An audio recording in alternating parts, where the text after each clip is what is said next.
ಬೇಲೂರು ತಾಲೂಕಿನ ಆತ್ಮೀಯ ರೈತ ಬಂಧುಗಳೇ, ನಾವು ಕಿರ್ಗಡ್ಲು ಗ್ರಾಮದಲ್ಲಿದ್ದೀವಿ.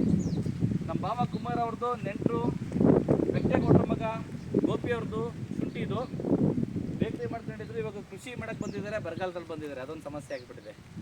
ಬರಗಾಲದಲ್ಲಿ ಬಂದಿದ್ದಾರೆ ನೋಡ್ರಿ. ಶುಂಠಿ ಹಾಕಿದ ಮೇಲೆ ಸರಿ ಗೊತ್ತಿಲ್ಲ, ಜೊತೆಗೆ ಒಳ್ಳೆ ಗುಣಮಟ್ಟದಲ್ಲಿಲ್ಲ ಬೆಳೆ ಅಂತ ಹೇಳಿ ನಮ್ಮ ಹತ್ರ ಬಂದಿದ್ದಾರೆ.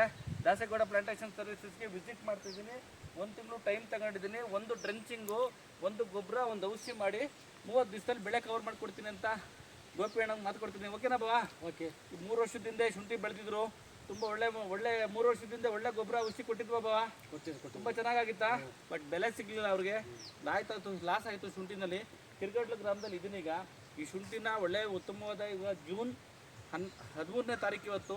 ಈ ಶುಂಠಿ ಒಳ್ಳೆ ಗುಣಮಟ್ಟದಲ್ಲಿ ಬೆಳವಣಿಗೆ ಬಂದಿಲ್ಲ ಅಂತ ದಾಸೇಗೌಡ ಪ್ಲಾಂಟೇಶನ್ ಸರ್ವಿಸಸ್ಗೆ ಸಂಪರ್ಕ ಮಾಡಿದ್ದಾರೆ. ಇವಾಗ ಬಂದು ಬೆಳೆ ನೋಡ್ತಾ ಇದ್ದೀನಿ. 30ರಿಂದ 35 ದಿವಸ ಟೈಮ್ ತಗೊಂಡಿದ್ದೀನಿ. ಒಂದು ಡ್ರೆಂಚಿಂಗು, ಒಂದು ಸ್ಪ್ರೇ ಮತ್ತು ಒಂದು ಗೊಬ್ಬರ. ಇಷ್ಟರಲ್ಲಿ 30 ದಿವಸದಲ್ಲಿ ಈ ಶುಂಠಿನ ಒಳ್ಳೆ ಗುಣಮಟ್ಟದಲ್ಲಿ ರೆಡಿ ಮಾಡಿಕೊಡ್ತೀನಿ ಅಂತ ಅವ್ರಿಗೆ ಕಮಿಟ್ಮೆಂಟ್ ಆಗಿದ್ದೀನಿ, ಮಾತು ಕೊಡ್ತಾಯಿದ್ದೀನಿ. ಜೊತೆಗೆ ಮುಂದಿನ ತಿಂಗಳು ಇಲ್ಲಿಂದ 35 ದಿವಸಕ್ಕೆ ಬಂದ್ಬಿಟ್ಟು ಇದೇ ಜಾಗದಲ್ಲಿ ನಿಂತು ವಿಡಿಯೋ ಮಾಡಿಬಿಟ್ಟು ಬೇಲೂರು ತಾಲೂಕಿನ ರೈತ ಬಂಧುಗಳಿಗೆ ದಾಸೇಗೌಡ ಪ್ಲಾಂಟೇಶನ್ ಸರ್ವಿಸಸ್ ಬೆಳೆಗಳ ನಿರ್ವಹಣೆ ಹೆಂಗಿದೆ ಅಂತ ನಾನು ಇದೇ ಜಾಗದಲ್ಲಿ ನಿಂತ್ಬಿಟ್ಟು ರೈತ ಬಂಧುಗಳಿಗೆ ತೋರಿಸ್ತೀನಿ.